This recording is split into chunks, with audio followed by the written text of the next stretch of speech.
record this. Uh, well, thank you all for coming out and attending the Fresh Global presentation. I want to thank Anne for organizing her team. And I want to give you a brief introduction and then entertain any questions you might have. Okay, so uh, who is Fresh Global? Is a question that I know many of you might have asked. Fresh Global is a capacity building and system strengthening consulting firm throughout Africa. We have an office in Liberia, Uganda, a presence in South Sudan, Kenya, as well as in Mozambique. And we also opened up an office in Ethiopia and Senegal, as well as in Tanzania. And we do a lot of our services remotely using the internet. In terms of experience, we possess almost 40 years of combined experience in USAID and in international development. We've been doing this a long time, both as working directly with the donor as well as working as a contractor for the donor and working with local NGOs as well. And we are dedicated to strengthening systems and building capacity of local NGOs and social entrepreneurs because we realize that as a local NGO, you have much to gain and much to lose if you don't achieve the objectives of the project activities for both the donor and the community. Um, and we are local managed with technical expertise that are local as well as international. Almost 80% of our staff are locals.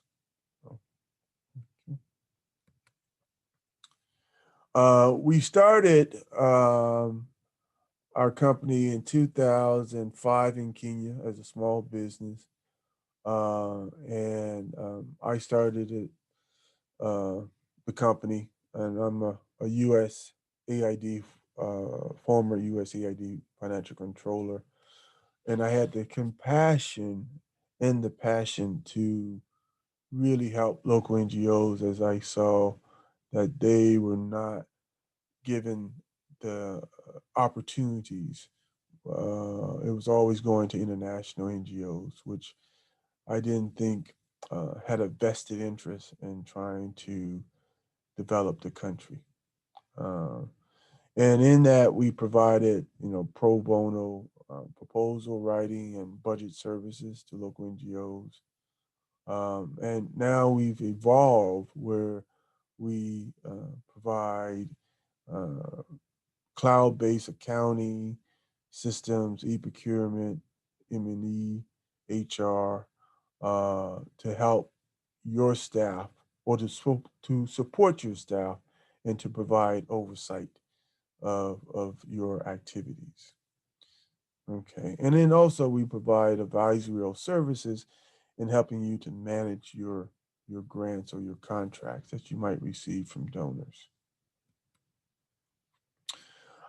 This is me. Again, I'm the co-founder.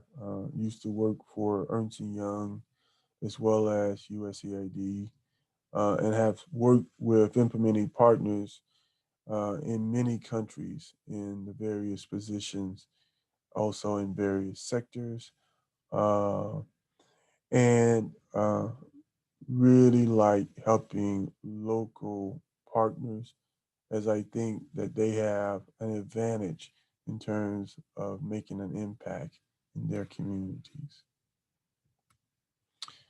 Uh, so how do we work with local partners is the question. Our philosophy is that we believe in long-term relationships, not short-term, and it goes beyond, you know, a donor's program activity, which is usually 5 years. And we believe in constant training and mentorship, not necessarily a 1 or 2 week workshop, but working with you, helping you set up the system and working with you throughout the implementation of the program activity. We feel that that has more value and a long lasting, uh, in terms of long lasting understanding of how we operate and how you should operate in a project activity environment. We emphasize innovation and technology. And what we believe that as your organization grows, we grow.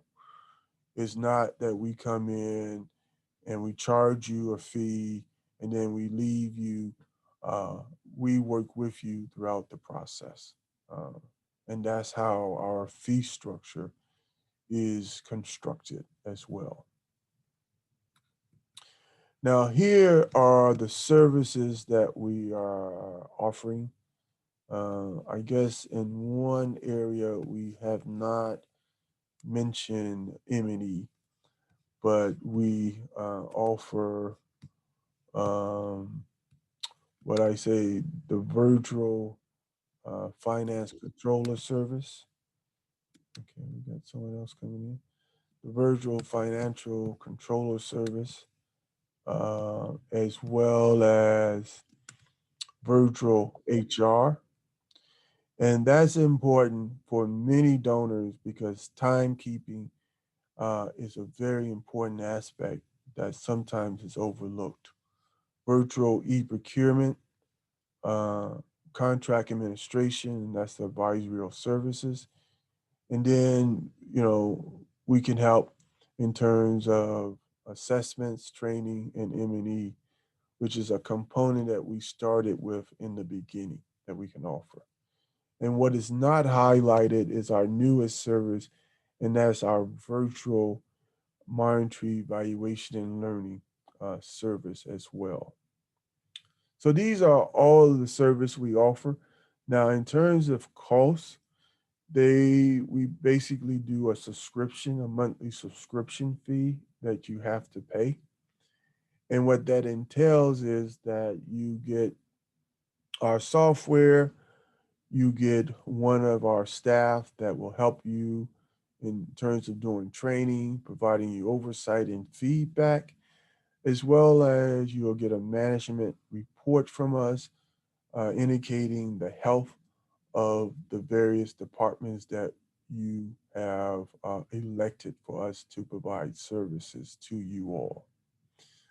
Um, and I think the way we normally start off with local NGOs, we come together, discuss uh, what your objectives are, uh, and then we develop a memorandum of understanding where we take on the program support function, um, more or less in terms of oversight. And in some cases, if you do not have the staff available, you can outsource the entire services to us. And then we sign a MOU, which means that we outline the responsibilities of each entity, your organization and our company. And then we put together a proposal to a donor to actually, try to receive funds. If you have an existing activity that is ongoing, we could, come in and do an assessment and point out some areas that we can strengthen your activity in as well. So this is a brief summary of what we do. And I will now pause here and allow you to ask any questions that you might have.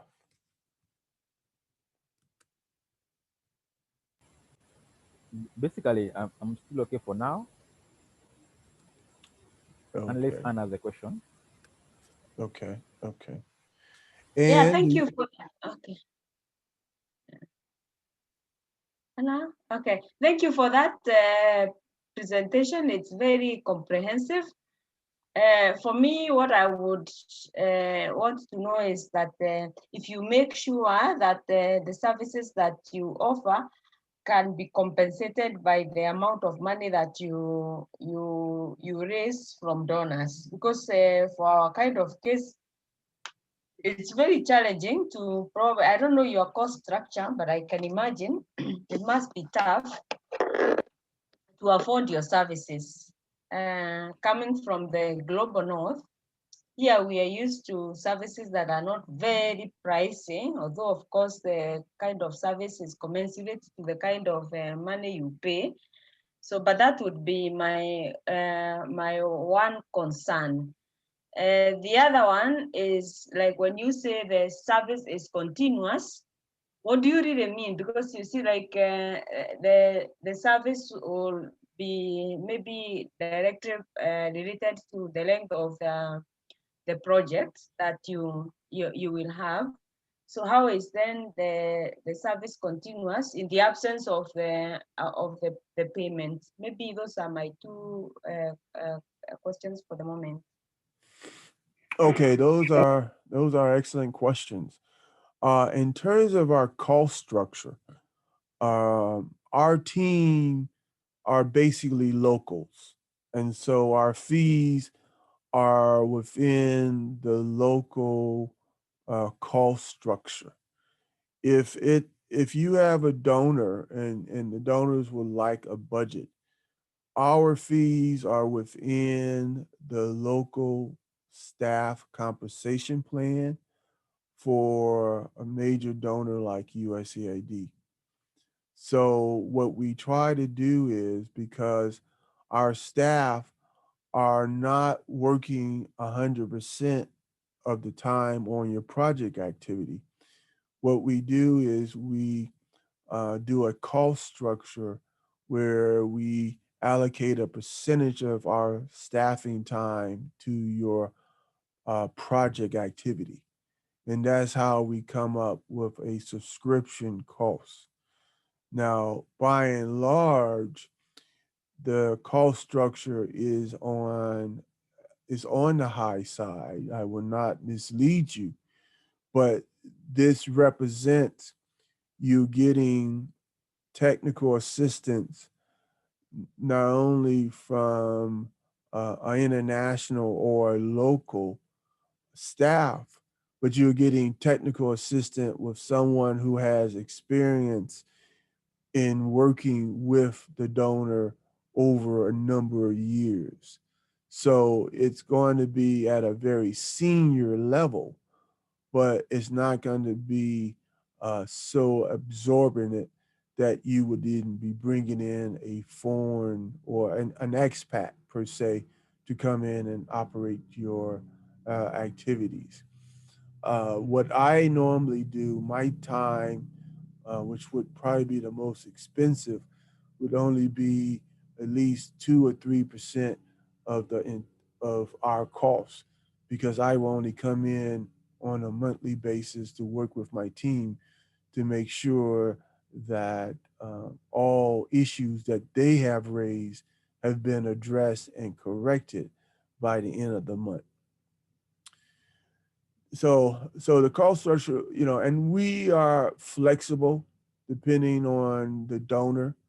I think the donor would appreciate having the assurance that you have someone on your project that is well versed in understanding their policies and procedures, and they understand that that comes with a cost.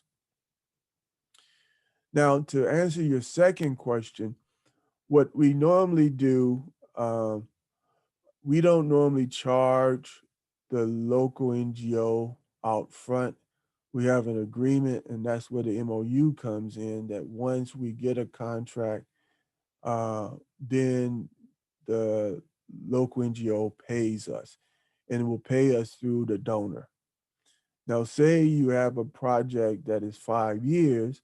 After the 5 years, you do not get any future donor funding, then our involvement with you then almost goes down from 100% maybe down to 10%, because you would not have much activities because you don't have donor funding that would create activities for you to actually do.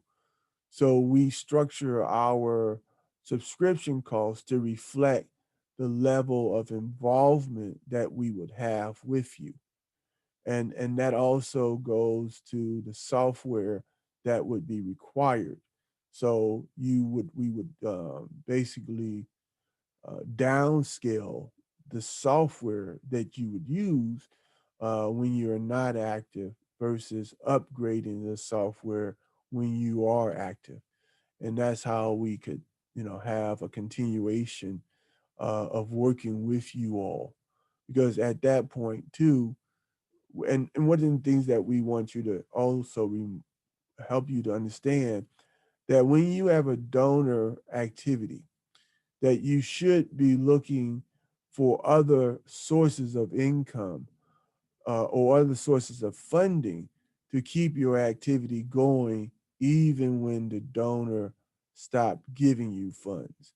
And one of the things that we encourage local NGOs to also do is to negotiate with donors about income that could be generated that can still be used after the donor has concluded their activities, that you might want to continue your activities using donor income or other sources that you might be able to generate throughout the active uh, project activity when the donor is giving you funding. That's clear, and it's a good plan. I think I didn't know. I think you said it, but I didn't quite. I think I didn't pick it up when you said the staff are local. So that is very important, because then you can contextualize. Yeah. We really, in Uganda, we've worked diligently. Uh, our staff are, 90% local, uh, over 75% female. And so we really try to, train the local staff on understanding the system. And we come in when there's problems, hiccups, to provide technical assistance. But also, what we, as I had stated, we are looking for a long-term relationship, because we think local NGOs are going to be more and more significant as the donors continue to look at ways of of at some point in time they don't want to be here forever, and so they're looking Yeah. at ways to be able to hand over a lot of the responsibilities to the local partners. Okay. Do you hear me? Yes, I can hear you. Okay. Cool. I think that's splendid. I think you answered you answered my questions. Okay. Is your support based on more than USID? Because so far we've only dealt with USID. I know you said development, but who else is in your scope? Is the European Union, for example, is it in your scope? Oh, And do you have partnerships with other, because there are other major donors in your context, like the Rockefellers of this world? There is the Bill Gates, Melinda and Bill Gates Foundation. There is the MasterCard. There are other big donors that are in your context that might be of interest to this partnership. That's another good question.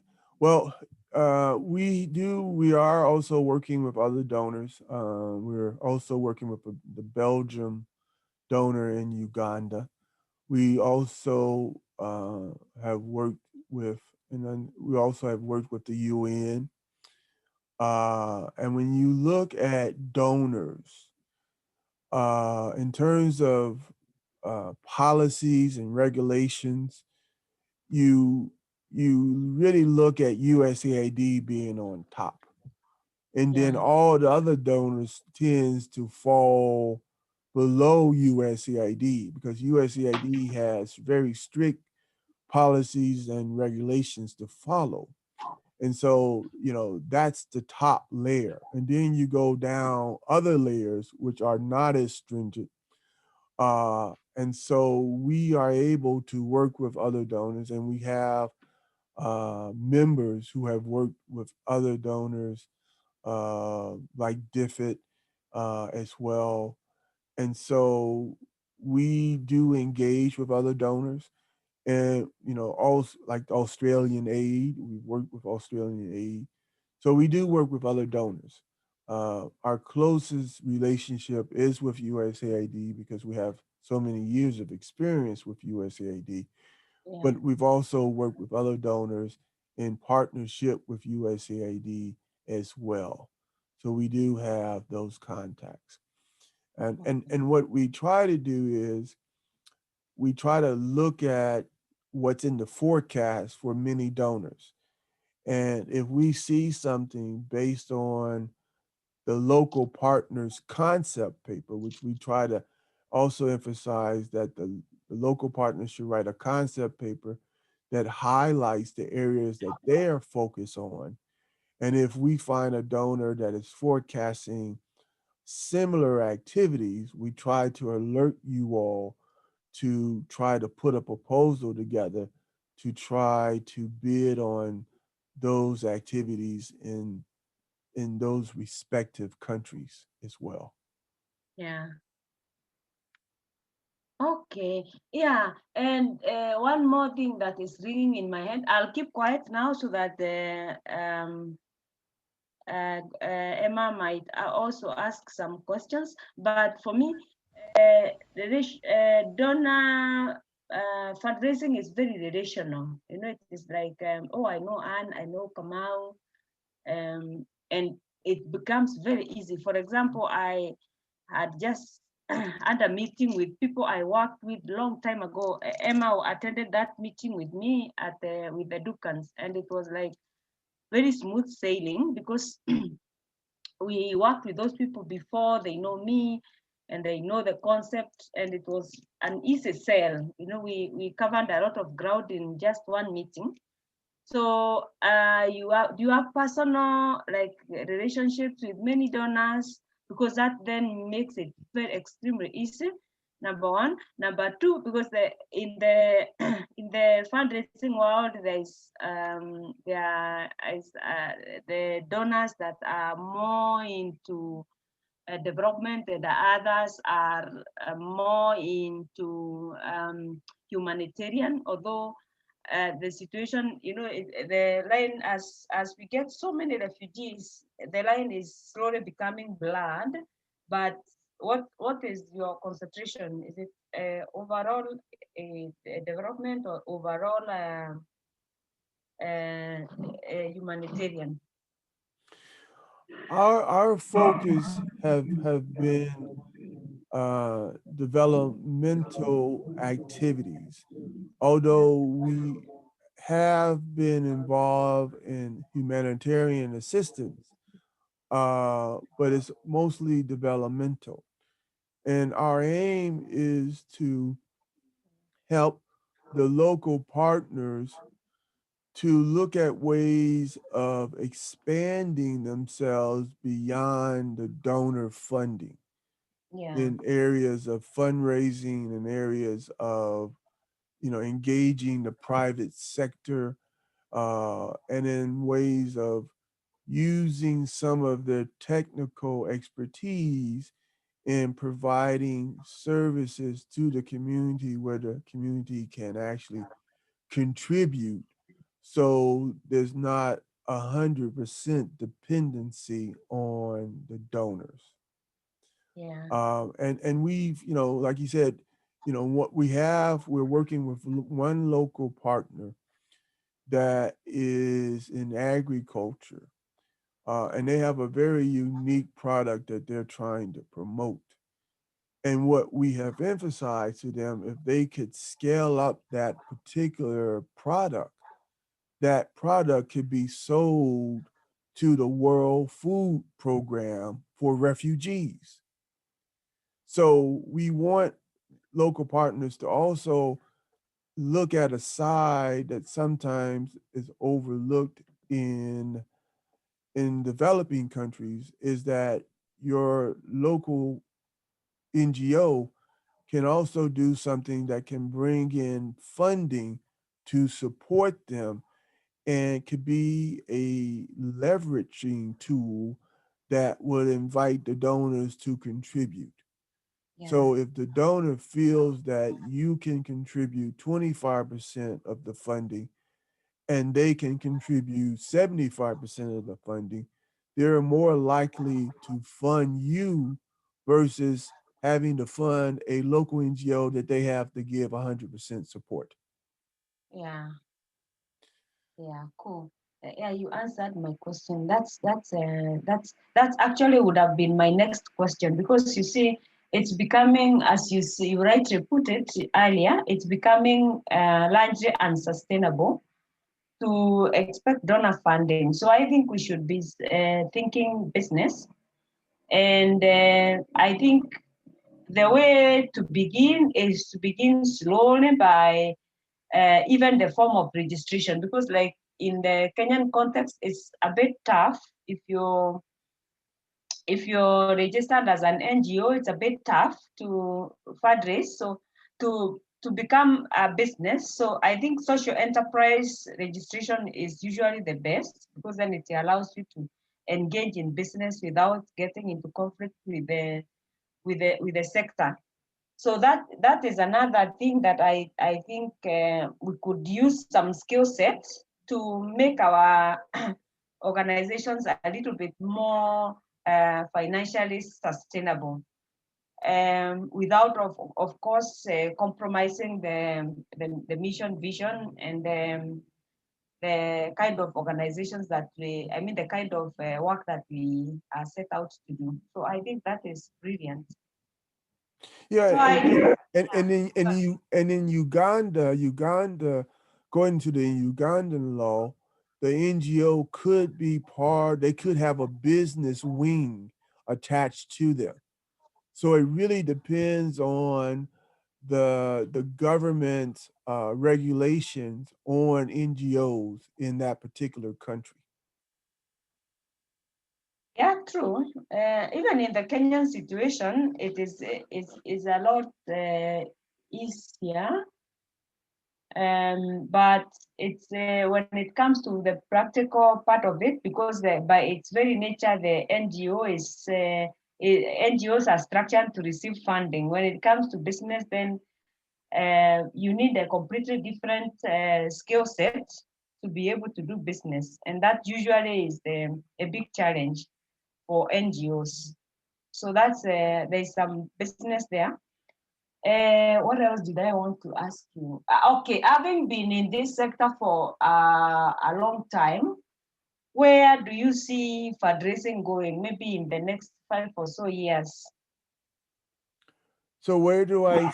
Oh, I didn't hear the last part. Where do I see? No, it going in maybe the last the next 5 years, because what I see happening these days is that there's usually a lot of donor fatigue, and that the structuring of the donor funding is sometimes geared towards making sure that most of the money remains in the host country, in the country of origin of the money. As with I managed a USAID project, and to be honest, I was not very happy, because it's like you cannot buy a car no, EU, I managed EU. It was the worst. You cannot buy a car that is not European made. You can't.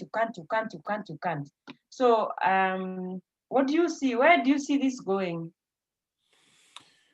Yeah, well, I don't necessarily see big changes in those policies and procedures. I think what I do see that, there's an emphasis now of giving more money directly to local partners. And in that, there's always these regulations, but we also have to remember that you could actually write up a waiver for a lot of the procedures that are not cost effective. If it's not value for money, then they might be able to waive it. And I've written many waivers on vehicles to be able to get, you know, you know, Japanese vehicles. But Yeah, by and large, a lot of the programs a lot of the donor funding are supposed to help their respective country. yeah, And I don't think that's going to change in the next 5 or 10 years. What I think is that when there's an opportunity right now where you have donors looking to give money to local partners in order for them to become self-reliant in the future, I think there's an opportunity for local partners to jump on it before it fades away and to use it as a stepping stone into moving into other areas. Here in America and also probably in Europe, a lot of the non-for-profits, they get funding from memberships. They get funding for selling reports, for doing certain analysis that the government or that donors might want. They get funding for selling certain products that might be related to their NGO. So there's so many other ways of getting funding. And I'm yeah, not saying that doing that will take the donor funding away, but it offers a bridge where donors can see themselves at some point in time not needing to give 100% or 75% to the local partners' activities. yeah, And then also, you one of the things I foresee is that on one hand, we are starting to see a middle class population in some of these countries, and they also have an obligation to help the less fortunate. yeah, And so we need to cultivate all of those things. And if donors sees a local partner gradually moving towards that direction, I think donors would be more than likely to help those local partners versus local partners that are asking for 100% funding. yeah. Okay, too many questions for you. Can I ask one last one? Yes. What happened to Emma? What happened to Emmanuel? Ima, Yes, please. Yes, please. Hello. you have to silence the woman, eh? Women have a certain number of words they must speak in a day, eh? And probably I didn't. It's okay because actually this presentation suits Anne more than it suits me because I'm basically learning a lot of new things and strategies. Hmm? Yeah. So when Is Anne it? asks when Anne is asking more questions, I'm actually learning in one way or the other.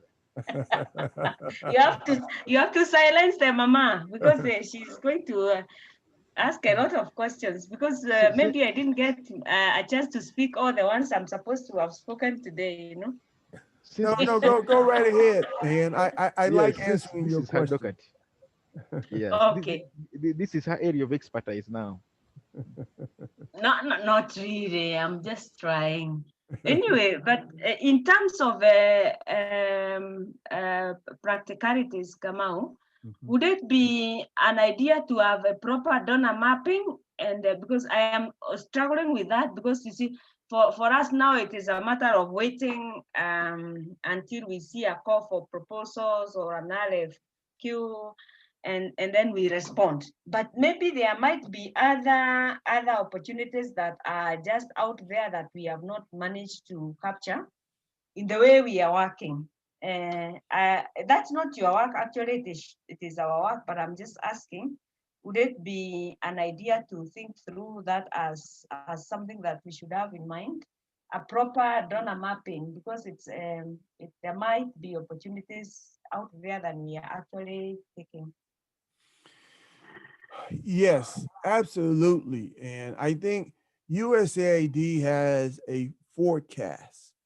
And what they do, they come out with a forecast for, maybe 2021, where they show Yeah, you every country and every sector and what they are thinking about doing in terms of in health, education, agriculture, governance.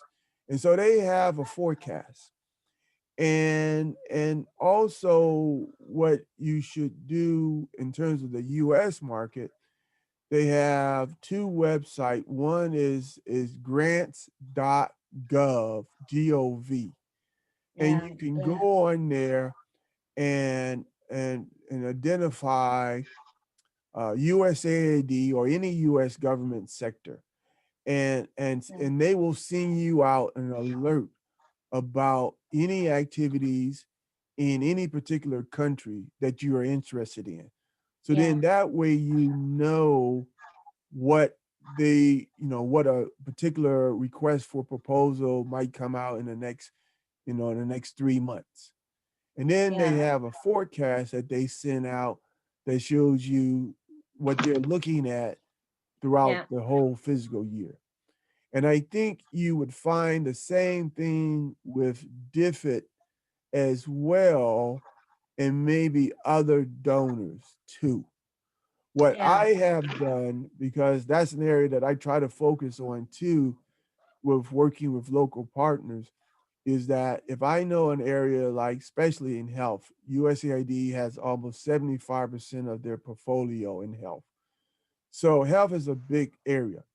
And so when they come out with a forecast, I try to identify in their forecast an area that local partners might be interested in yeah, based on the local partners sending me their concept paper. And I yeah. would encourage everyone to develop a concept paper, because that's one of the first steps that we normally would want the local partner to develop after signing the MOU with us. Yes. Okay, cool. Ah, that's interesting. So there is you talked about grants.gov and Yes, USAID. yes. And USAID. that's for all of the US government. Grants.gov is for all of US government. Yeah, yeah, obviously. Okay. Ah, interesting. Okay. Uh-huh. Do you think something else? Because, like, for example, maybe I give you, how much time do you have? I can give you another 15 minutes. Okay, cool. Thank you. That's really generous. Maybe I don't need all of it. I will let you go if I finish. We have a different scenario of two of our organizations. One of them is actually where I started, Nairobi. I think I have told you that story. At the moment, I don't think they have any funding. And there is some sentimental attachment to the organization by the board and the management, which is at the moment completely scaled down. and is probably not adding us any value. In fact, Campabits was there just in 2015 when Ineka came on board as Emma. Practically, it was, It started in 2010. it started in 2010. I remember I came over to do that, but when did it stop? There's a time, there was a period where nothing was happening. 2017. Okay, 2017, after 7 years. So, but Ineka was able to start it out again. And there's a scenario like that currently with Nairobi's, where that's where the concept was developed. And there is also Addis Bits, which has since died. And there are several others. And for me, I have some, I have some ideas on how to revive them without, with donor funding, but probably we should be thinking even without the box, because even that market needs to be served. What kind of funding do you think? Like, for example, Nairobi's obviously has no funding now, and they're slowly going down. And Addis Bits has already stopped. But all those are important, because so for me, it's really embarrassing to talk to a donor who worked with me before. And I am telling them that the organization that I was in at the time that we were working together has died or is dying. And I would really be happy to know how I can assist without probably thinking within the box that it has to be donor funding. What do you think? Well, a lot of times too, a lot of local partners um, find themselves trying to get money from the major donors. But there are smaller donors like the U.S. Embassy. They give small grants to local NGOs. And there are also uh, foundations, maybe in the US or in the UK, that give small amounts of funding as well. I think what is important is that you might find even a US NGO that might be giving money to local partners as well, is to broaden or widen the net in terms of who could give you money. And it doesn't have to be a lot of money. It could just be a little money just to do some small activities. It's one of the things to keep local partners going. Uh, and then also, I think too that sometimes the local partners might not be aware that when donors give money to these international partners or international contractors, then they also have a responsibility to look for local partners to work with. And so also engaging some of the big contractors to see what activities they can provide local partners by might also be a way of keeping the local NGO going, but also giving the local NGO exposure.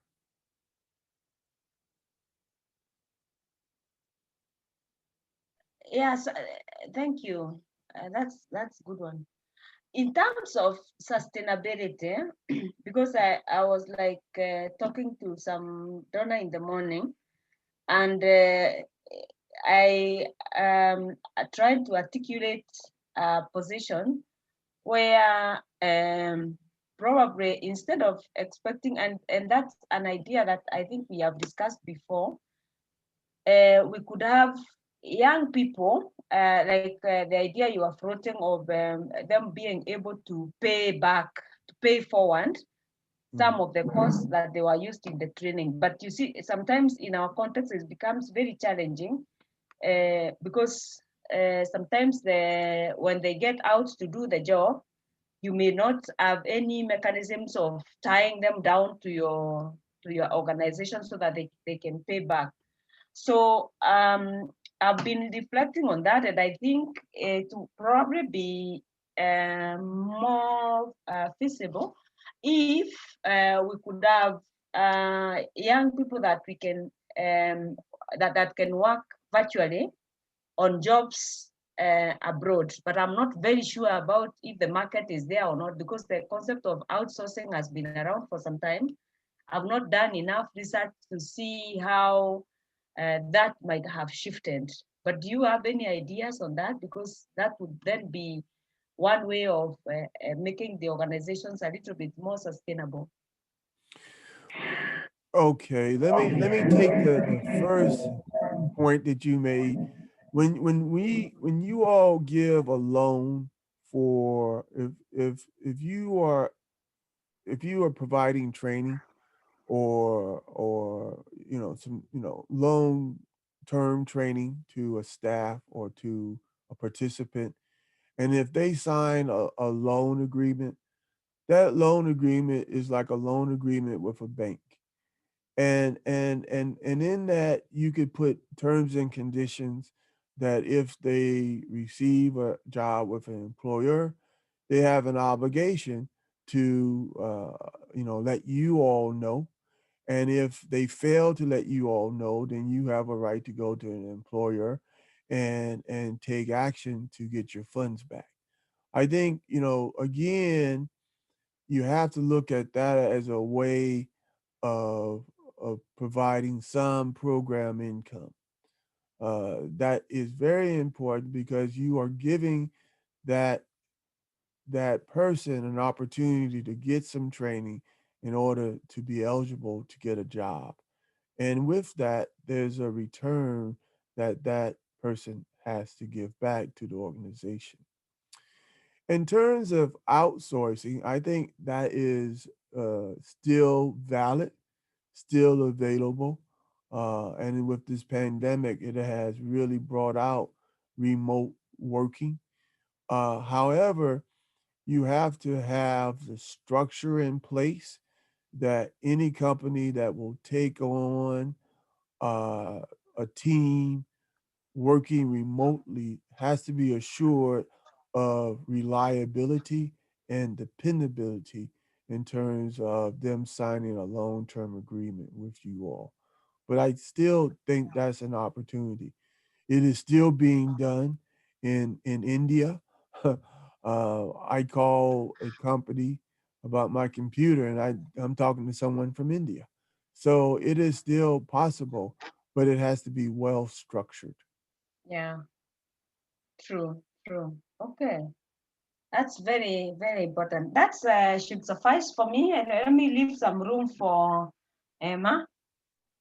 Thank you, Kamau. That was very, I must have roasted your brain quite a bit.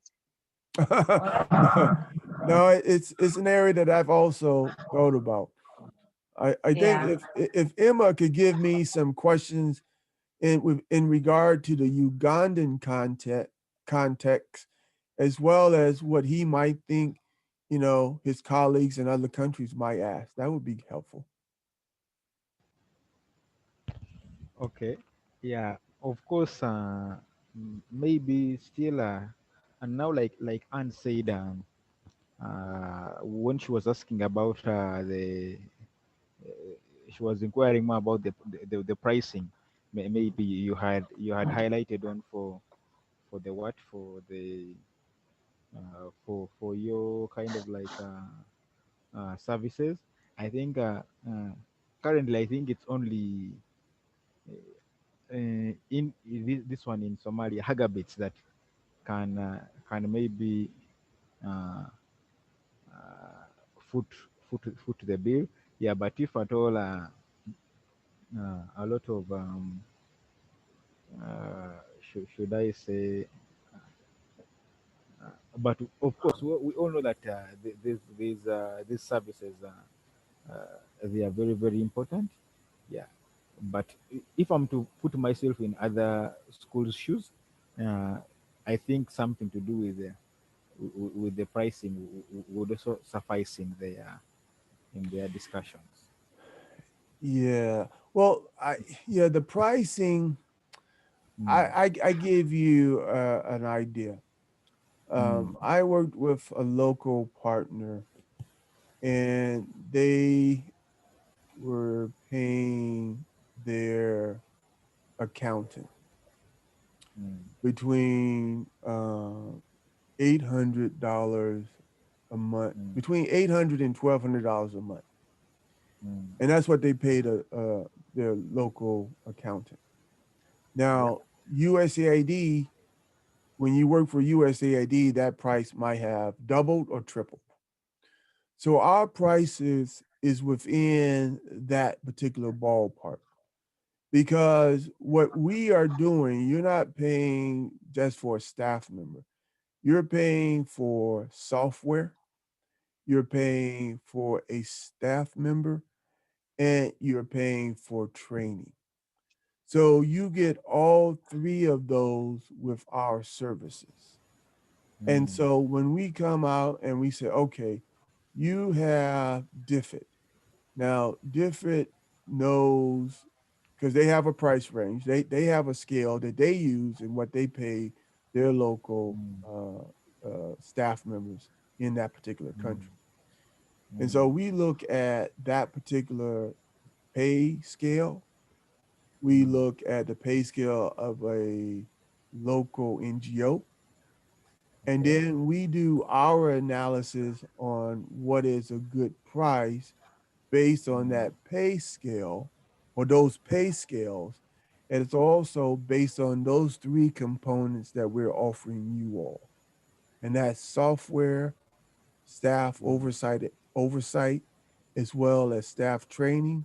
And also the fourth one is advisory services.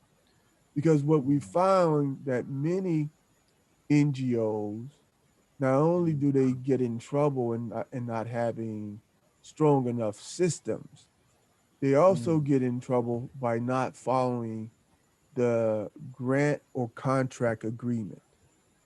And so when okay. we put in our services and our pricing, we try to make sure that the donor understand what services we're offering to the local partner. And that's Okay. going to make the donor feel more positive that Mm, the local partner has somebody who is mm, working with them to make sure that those weaknesses that donors often see will mm, not be a problem with the mm. implementation of the project. Okay, okay. So that way you don't have to worry about the cost, because it's something that the donor is going to pay, but the donor is Mm, paying for it with the understanding that they are giving that you as a local partner have mm, found someone to give the donor some reassurance that you are going mm. to be successful. Okay. Yeah, I totally get you there. Yeah, Yeah. but And I think mm, Emmanuel, that was an excellent question, because most of the time we find that local partners are so worried about the cost that we're going to charge that the donor mm, is going to be afraid. No, the donor is not going to be afraid. The donor is going to be mm, happy, because the donor realized that they don't have to monitor you as much or have to worry about you as much, because you got mm, somebody on your team that knows mm. what the donor wants. Okay. Yeah, Yeah, that excellent, sounds really nice. excellent. Yeah. And I think we hit our time.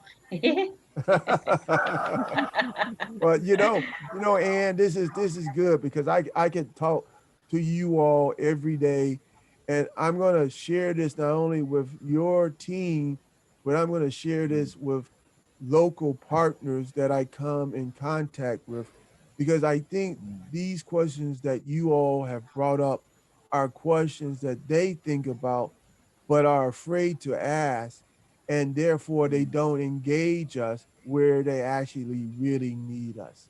So I thank you all for this opportunity. Okay, cool.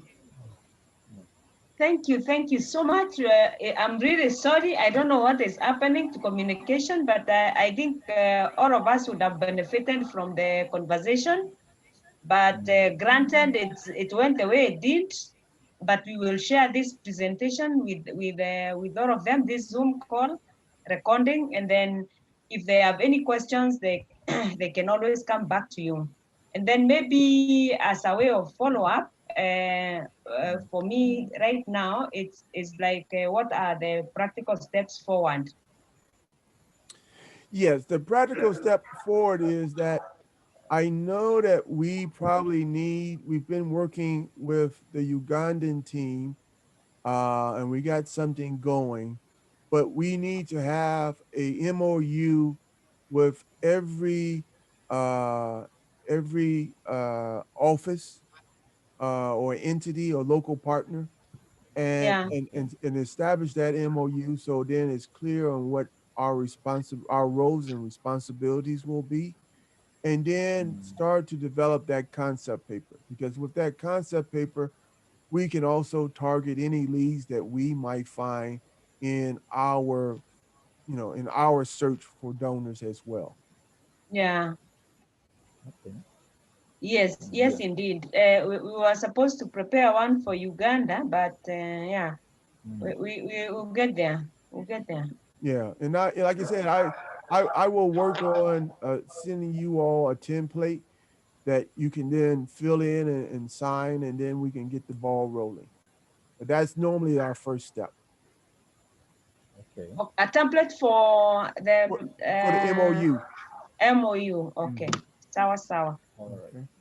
Yeah, we have to discuss that because we have also something for.